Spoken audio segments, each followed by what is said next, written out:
There's absolutely no reason why Mongolian people should hate Chinese people because China and the Chinese people in general has done a lot in the last 30, 40 years to help preserve and protect Mongolian heritage and Mongolian culture. Right? If you really look at the facts, right, there's more ethnic Mongolian people who live in China than in outer Mongolia, the actual country of Mongolia. In China, there's a population of almost 6 million ethnic Mongolian people. In Mongolia, the country, there's only around 3 million ethnic Mongolian people. The Mongols who live inside China still write in their traditional Mongolian script. Traditional Mongolian script and characters are still part of the mainstream in some parts of China. Official documents, official government documents are written in bilingual languages. They're both written in Chinese characters and Mongolian script. Mongolian characters can be seen in public, on buildings, on storefronts. Many people are still able to read and write traditional Mongolian script. Meanwhile, in outer Mongolia, in independent Mongolia, they write in Russian alphabet. They write in Cyrillic script, which was partly inherited from the Russians, right? The living standards and the living conditions in China is much better than in Mongolia. Ethnic Mongols who live in China have a higher life expectancy and live much more comfortably than the Mongolians who live in the country Mongolia, right? Because China is much more prosperous than the country of Mongolia. And also, ethnic Mongols who live in China are allowed to participate in all levels of the Chinese government, from the local to the national level. Actually, many high-ranking Chinese officials are ethnic Mongolian people, not Han Chinese people. Right? This is just very basic and very simple facts. You can do a cursory internet search of this, and you can find millions of sources on how China treats ethnic Mongol people living in China. Ethnic Mongol people who live in China are very much respected. They're very well respected. And China has devoted a lot of resources to protect Mongolian people's culture, heritage, and language. For example, in 2017, the Chinese got all these university experts together, all these historians together, and they got all these tech experts together, technology experts together. And they created this online cloud storage of more than 19 million traditional Mongolian script and Mongolian characters. Because some people are worried that in the future, traditional Mongolian characters might go extinct.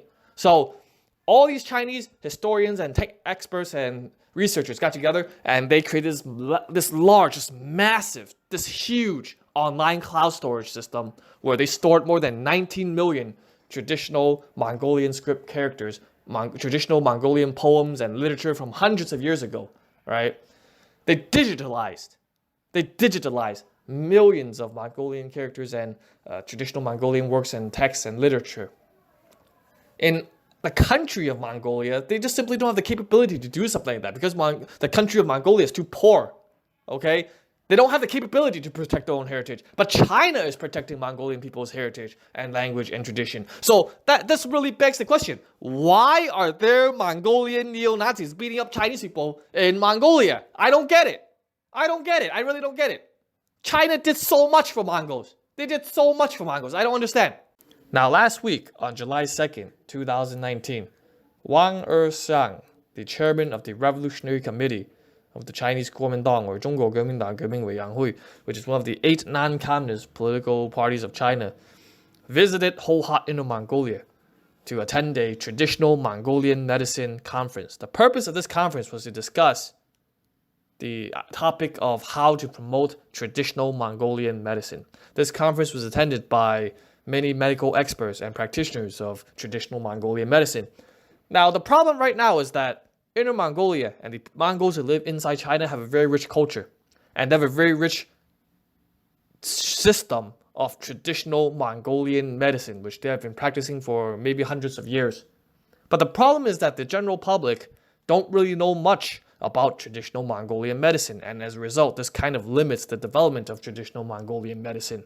So the Revolutionary Committee of the Chinese Kuomintang stated that it's necessary to change relevant laws and regulations to promote the continued development of traditional Mongolian medicine. They want to use modern communications and modern media to promote traditional Mongolian medicine so that the Mongolian people in China can develop a cultural self-confidence of themselves, of traditional Mongolian medicine, so that they can benefit the rest of the country, to benefit the rest of the world.